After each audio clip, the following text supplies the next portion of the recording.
नमस्कार दोस्तों, मैं हूं आपका आध्यात्मिक दोस्त आचार्य मोहित और वेद सार संसार में आपका स्वागत करता हूं। दोस्तों, आज हम एक बहुत ही यूनिक विषय के ऊपर बात करेंगे जिसे हम पुष्कर नवांश कहते हैं।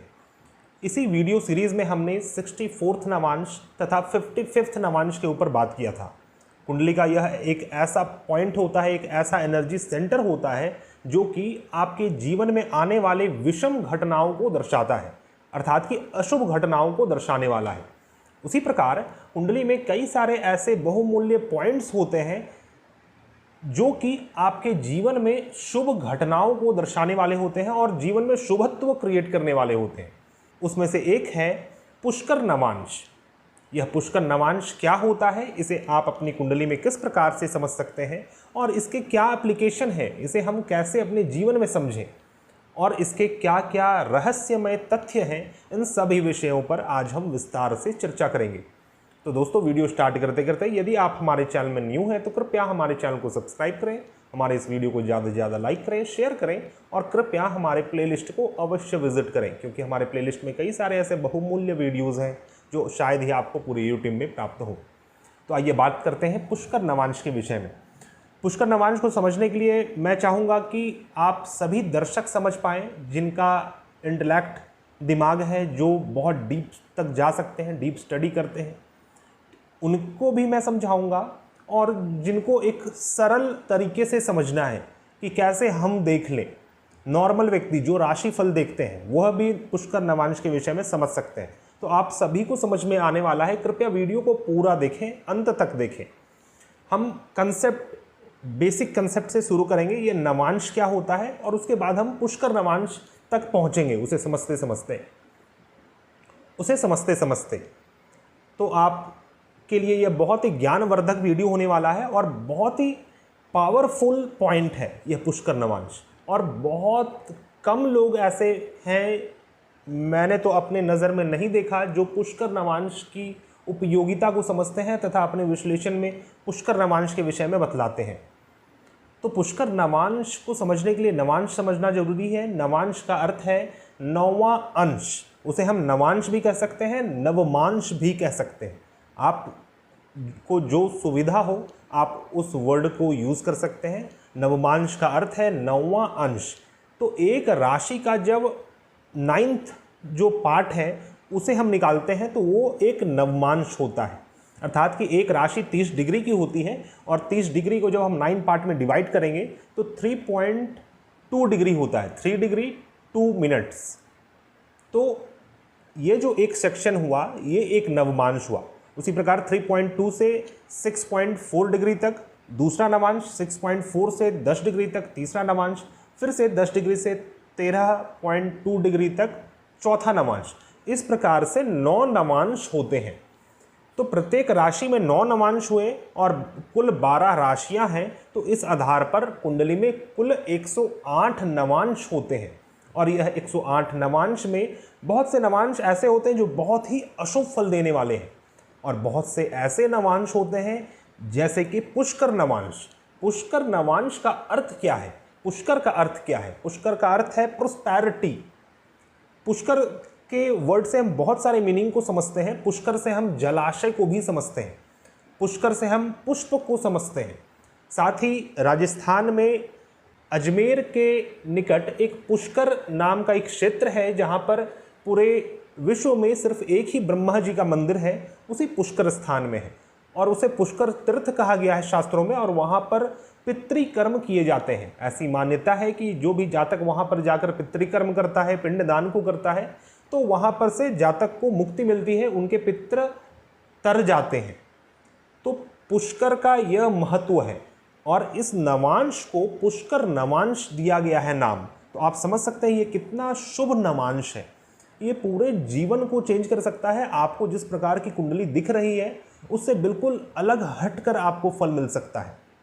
मान लीजिए आपकी कुंडली में कोई ग्रह पुष्कर नवांश में है और वह राजयोग बनाए हुए थे, तो जितना शुभ राजयोग है उससे कई गुना अधिक शुभ फल आपको प्राप्त होगा। उसी प्रकार मान लीजिए फॉर एग्जांपल आपकी कुंडली में कोई ग्रह जो कि अशुभ ग्रह है, शनि राहु केतु, पुष्कर नवांश में स्थित हो, तो वह ग्रह जितना अधिक अशुभ दिख रहे हैं उससे बहुत कम अशुभ फल आपको प्रदान करते हैं। तो इस प्रकार से आपको समझना चाहिए। अब हम समझते हैं कि पुष्कर नवांश एग्जैक्टली है क्या, कौन सा सेंटर है, कौन सा पॉइंट है कुंडली में, और हम कैसे जाने कि कौन से ग्रह हमारे पुष्कर नवांश में है। इसे समझने के लिए जैसा कि मैंने आपको बतलाया कि एक राशि में 9 नवांश होते हैं, तो प्रत्येक राशि में 2 ऐसे नवांश होते हैं जो पुष्कर नवांश माने जाते हैं। इस हिसाब से देखें तो कुल मिलाकर 24 ऐसे पॉइंट्स हैं जो कि पुष्कर नवांश हैं। तो यह नवांश क्या है कि प्रत्येक राशि में 2.25 नक्षत्र होते हैं, 2.25 नक्षत्र होते हैं, और जैसा कि आप सभी जानते हैं कि एक नक्षत्र में 4 पद होते हैं। तो उस हिसाब से देखें तो 9 पद, अर्थात कि नक्षत्रों के 9 पद एक राशि में होते हैं। तो इस हिसाब से भी देखें तो 27 नक्षत्र होते हैं, और 27 नक्षत्र के इंटू 4 करेंगे तो 108 पद होते हैं। तो राशियों का विभाजन इसी नक्षत्र में है, नक्षत्रों का विभाजन इसी नवमांश में है। तो यह नवमांश नक्षत्रों से डायरेक्टली कनेक्टेड है, लेकिन हम उतने डीप तक नहीं जाएंगे, उतने अधिक रहस्यमय तथ्यों को ना खोलते हुए सबसे पहले बेसिक एलिमेंट्स पे बात करते हैं, पुष्कर नवांश क्या है। तो मैंने आपको बतलाया कि एक राशि में 2 ऐसे पॉइंट होते हैं जो कि पुष्कर नवांश है, और यह पुष्कर नवांश सदैव शुभ ग्रहों के नवांश होते हैं। शुक्र, बृहस्पति, चंद्रमा तथा मंगल, यह 4 ऐसे ग्रह हैं जो कि बहुत ही शुभ ग्रह माने गए हैं ज्योतिष शास्त्र में। तो इन ग्रहों का जो भी नवांश है वह पुष्कर नवांश बनता है, लेकिन इसका एक फॉर्मूला है, आपको उस फॉर्मूला के तहत होकर देखना होगा। बहुत ही सिंपल है, आप ध्यान से देखते रहें, आपको पूर्ण रूप से समझ में आएगा मैं क्या समझाना चाह रहा हूं आपको। तो दोस्तों, जैसा कि आप जानते हैं, राशियों को 4 एलिमेंट्स में डिवाइड किया गया है, फायर, वाटर, एयर और अर्थ, अर्थात कि अग्नि तत्व, पृथ्वी तत्व, वायु तत्व और जल तत्व। तो यह 4 तत्व के राशियां होते हैं, अर्थात कि 12 राशियां हैं, तो 3-3 राशि प्रत्येक तत्वों में होते हैं। फायर तत्वों में मेष राशि, सिंह राशि तथा धनु राशि है। उसी प्रकार पृथ्वी तत्वों में वृषभ राशि, कन्या राशि और मकर राशि है। वायु तत्वों में मिथुन राशि, तुला राशि और कुंभ राशि है। उसी प्रकार जल तत्वों में कर्क राशि, वृश्चिक राशि और मीन राशि है। तो यह जो तत्व है, इसी आधार पर पुष्कर नवांश होता है। यह एक सेट बनाया गया है।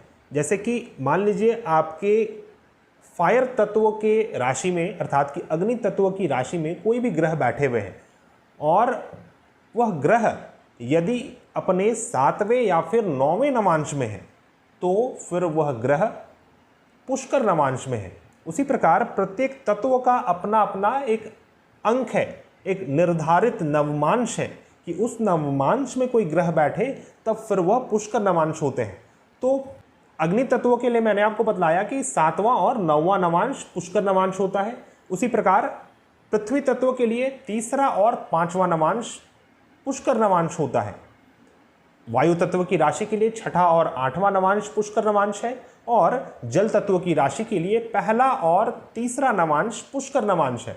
तो यह पहला नवांश, 7वां नवांश, 3रा नवांश जो मैं कह रहा हूं, आपको फिर से समझा दूं कि एक राशि में 9 नवमांश होते हैं। उसे डिवाइड करना होता है, डिग्री वाइज भी हम उसे समझ सकते हैं। 0 डिग्री से 3.2 डिग्री तक एक नवमांश हो गया, 3.2 डिग्री से 6.4 डिग्री तक दूसरा नवमांश हो गया, 6.4 डिग्री से 10 डिग्री तक आपका तीसरा नवमांश हो गया। इस प्रकार से 30 डिग्री तक हम देखेंगे तो 9 नवमांश होते हैं।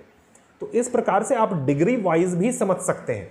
तो एक चार्ट आपके स्क्रीन में आ रहा होगा, जिसमें आप देख सकते हैं कि प्रत्येक तत्व की राशि के लिए कितने डिग्री में कौन सा नवमांश होता है।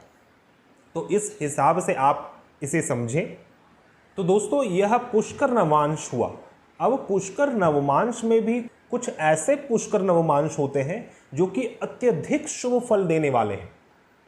तो जैसा कि आपने वर्गोत्तम का कंसेप्ट सुना होगा कि आपके लग्न कुंडली में कोई भी ग्रह मान लीजिए कि प्रथम भाव में है, और वह आपके नवमांश कुंडली में भी यदि प्रथम भाव में रहे तो फिर वह वर्गोत्तम ग्रह कहलाता है।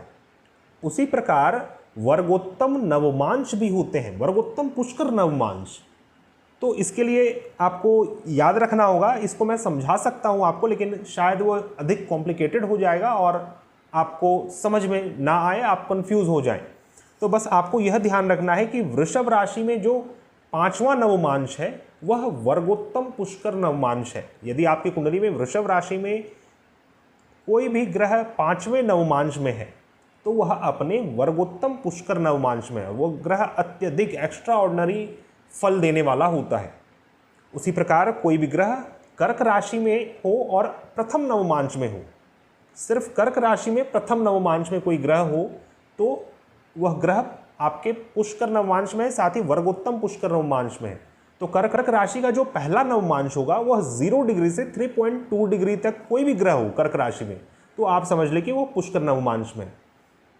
उसी प्रकार तीसरा एक है कि धनु राशि में कोई भी ग्रह अगर अपने 9वें नवमांश में, आखिरी नवमांश में, अर्थात आखिरी नवमांश का डिग्री होगा 26.4 डिग्री से 30 डिग्री तक, तो फिर वह ग्रह अपने वर्गोत्तम पुष्कर नवमांश में है। तो इस प्रकार से आपको पुष्कर नवमांश में भी जो सबसे सुपरसोनिक फल देते हैं वह वर्गोत्तम पुष्कर नवमांश देते हैं। तो वर्गोत्तम पुष्कर नवमांश सिर्फ 3 होते हैं, जैसा कि 24 पुष्कर नवमांश होते हैं। एक राशि में 2 पुष्कर नवमांश, 12 राशियां मिलाकर 24 पुष्कर नवमांश, और इसी 24 पुष्कर नवमांश में से 3 नवमांश वर्गोत्तम पुष्कर नवमांश हैं। यह आपको ध्यान रखना है वृषभ, कर्क और धनु राशि के लिए। वृषभ राशि में 5वां नवमांश, कर्क राशि में पहला नवमांश और धनु राशि में 9वां नवमांश वर्गोत्तम पुष्कर नवमांश है। तो दोस्तों इसके हम कुछ एप्लीकेशंस को समझते हैं।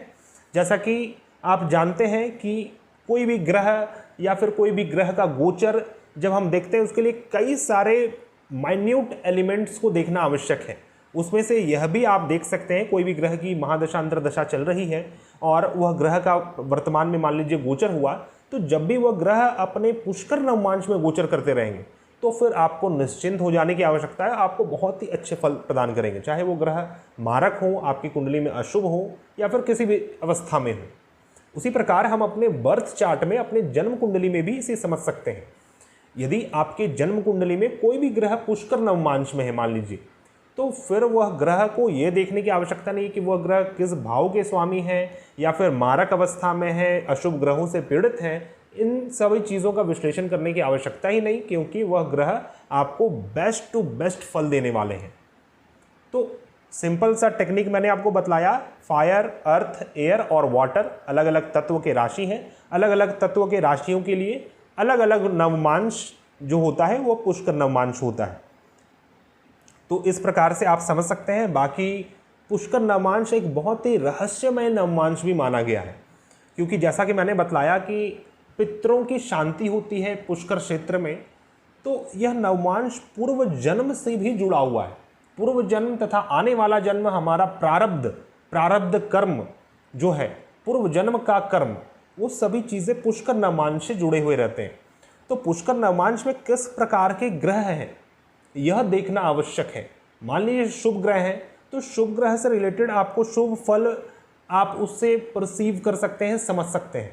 और मान लीजिए कोई अशुभ ग्रह है, तो ऐसा नहीं कि वो अशुभ फल देंगे, लेकिन उन सभी चीज़ों का मीनिंग होता है, उन सभी चीज़ों को कैलकुलेट करना होता है और उसे अलग अलग प्रकार से, अलग अलग दृष्टिकोण से समझकर हम एक फल तक पहुंच सकते हैं, एक प्रेडिक्शन तक पहुंच सकते हैं कि इस प्रकार का फल है या फिर हुआ होगा या फिर होने वाला है। तो यह तो पास्ट लाइफ की बात हुई, लेकिन यह आपके पर्सनल लाइफ में, अपने इस जीवन में, अपने कुंडली में आप देख सकते हैं। कोई भी ग्रह यदि पुष्कर नवमांश में है तो उसकी दशा अंतर्दशा में आपको बहुत ही एक्स्ट्रा ऑर्डिनरी फल मिलते हैं। उसके लिए और अन्य चीज़ों को देखने की भी आवश्यकता नहीं होती है। अन्य चीज़ों का प्रभाव होता है। कोई भी ग्रह मान लीजिए अपने कुमार अवस्था में है तो 2 गुना कम फल देंगे, तो अवस्था का अपना फल है। तो ये सभी चीज़ें हैं, लेकिन पुष्कर नवमांश एक प्रकार का एश्योरिटी देता है, एक प्रकार का सिक्योरिटी देता है कि यह ग्रह अल्टीमेटली तो शुभ फल ही देंगे। और उस ग्रह से जो भी रिलेटेड कारक तत्व हैं, मान लीजिए शुक्र, तो शुक्र आपकी पत्नी है या फिर आपका वैवाहिक जीवन है, आपका यौन सुख है, आपकी सुंदरता है, प्रोस्पेरिटी है, इन सभी चीज़ों को शुक्र से देखते हैं। तो शुक्र का कारक तत्व सभी चीज़ें आपको अवश्य प्राप्त होंगे। अगर शुक्र ग्रह आपकी कुंडली में पुष्कर नवमांश में है तो इस प्रकार से हमें समझना चाहिए। तो यह पॉइंट ग्रहों का अपना एक कंफर्ट जोन होता है, और जैसा कि मैंने बताया कि पूर्व जन्म के कर्म से रिलेटेड है, तो इसे समझने के लिए हम एक अलग से विस्तार में वीडियो बनाएंगे पुष्कर नवमांश किस प्रकार से पूर्व जन्म को समझें। लेकिन अभी हम सिर्फ और सिर्फ पुष्कर नवमांश के ऊपर फोकस कर रहे हैं। तो आशा करता हूँ आप पुष्कर नवमांश पूर्ण रूप से समझ चुके होंगे। मैं पुनः वीडियो के अंत में एक स्नैपशॉट दूंगा आपको, जिससे आप पूर्ण रूप से समझ सकें पुष्कर नवमांश को। पुष्कर नवमांश के विषय में हम एक एग्जाम्पल ले सकते हैं।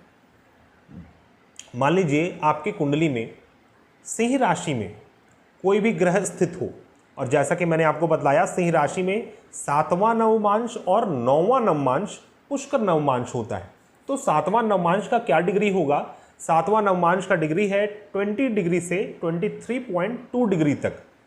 तो सिंह राशि में कोई भी ग्रह 20 डिग्री से 23.2 डिग्री तक है, या फिर 9वां नवमांश, तो 9वां नवमांश का डिग्री होता है 26.4 से 30 डिग्री तक। तो 20 से 23.2 और 26.4 से 30 डिग्री तक कोई भी ग्रह मेष राशि में हो, या फिर फायर तत्व के कोई भी राशि में जैसे सिंह राशि में हो, या फिर धनु राशि में हो, तो आपका वह ग्रह पुष्कर नवमांश में है। उसी प्रकार अर्थ साइन जैसे कि वृषभ, कन्या और मकर राशि, तो कोई भी ग्रह आपकी कुंडली में वृषभ राशि में हो, कन्या राशि में हो, या फिर मकर राशि में हो, और वह ग्रह अपने तीसरे और 5वें नवमांश में हो, तो वह ग्रह पुष्कर नवमांश में है। तीसरा नवमांश का डिग्री है 6.4 से 10 डिग्री तक, और 5वां नवमांश का डिग्री है आपका 16.3 से 16.4 डिग्री तक। तो यह कोई भी अर्थ तत्व अर्थात कि पृथ्वी तत्व की राशि के लिए है, अर्थात वृषभ, कन्या और मकर राशि के लिए।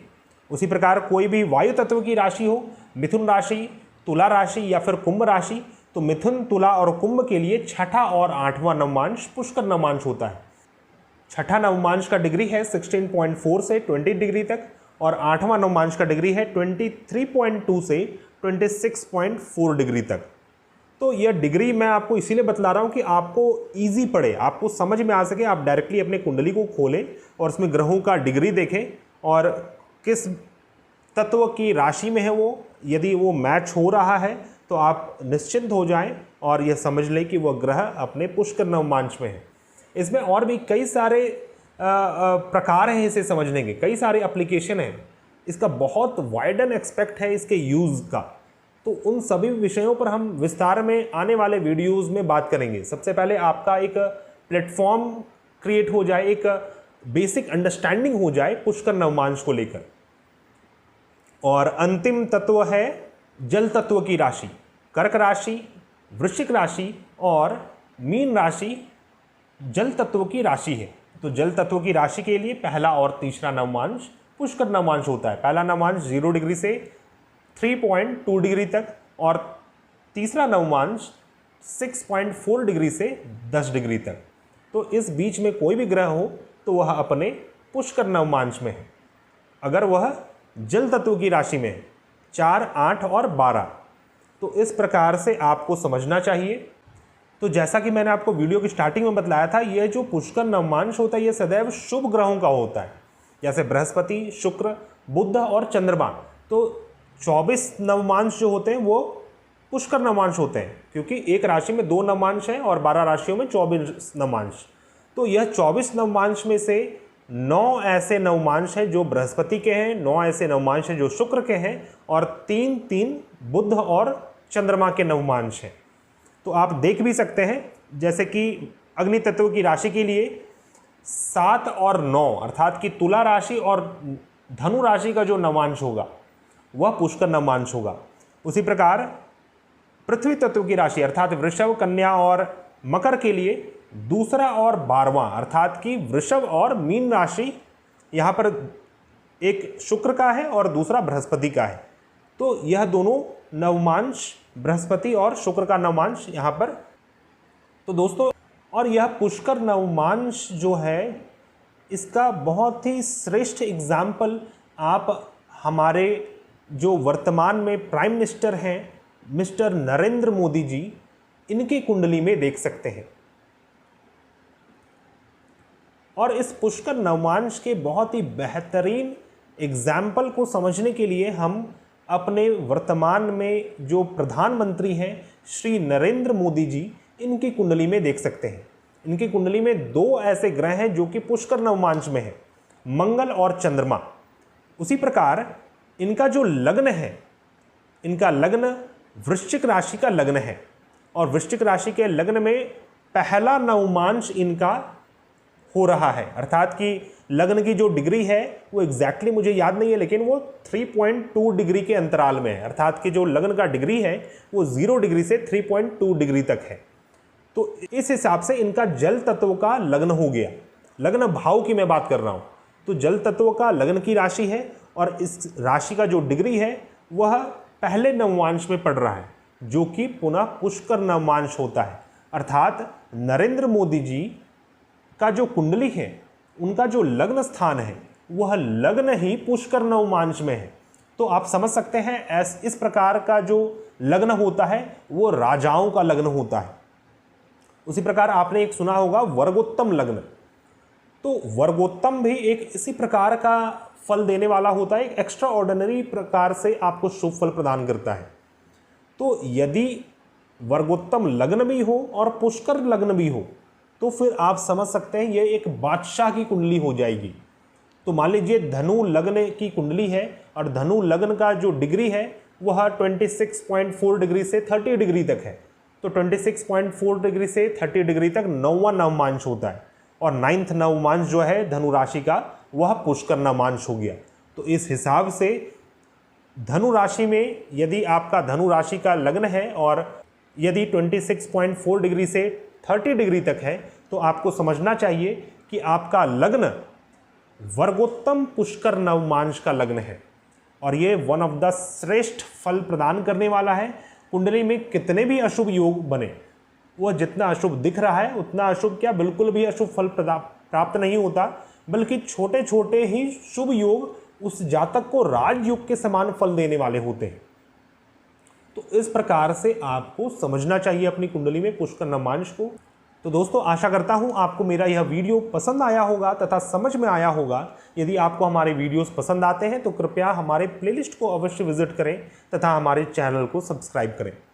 दोस्तों वीडियो समाप्त करते करते यदि आप किसी भी प्रकार की समस्या से जूझ रहे हैं और उसका समाधान ज्योतिष शास्त्र के माध्यम से चाहते हैं तो आप हमारे से कॉन्टैक्ट कर सकते हैं। हमारा कॉन्टैक्ट डिटेल्स आपको मेरे डिस्क्रिप्शन बॉक्स में मिल जाएगा। हम मिलते हैं नए वीडियो में, तब तक के लिए धन्यवाद। जय हिंद।